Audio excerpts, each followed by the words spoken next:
আম্মু আমরা কই যাইতেছি? আমরা একটা জায়গায় ঘুরতে যাইতেছি, তুমি দেখো না। এটাই তো, কই যাব আমরা? আরে আমি এখন তোরে কই তারতাম না, তোরে একটা দেমু নাকি ঘুষি দিয়ে চেপডা বানালাম, তুই যাবি নাকি দেম দইরা এক লাথি দিয়ে বাসায় পাঠাই দেমু।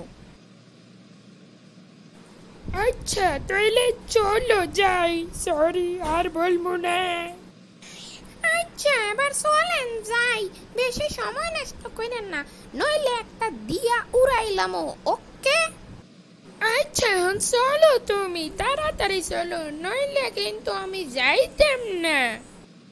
তুই না যাইলে নাই, আমি কি করবো? হ্যাঁ তুই ক, তোরে আমি বাসা দিয়ামু না তুই যাবি? তোর যাওয়ার ইচ্ছা আছে? আচ্ছা ঠিক আছে, আইও, আর সময় নষ্ট করো না, তাড়াতাড়ি আইও, আমার ভাল লাগতেছে না। আচ্ছা এবার চলেন তাড়াতাড়ি।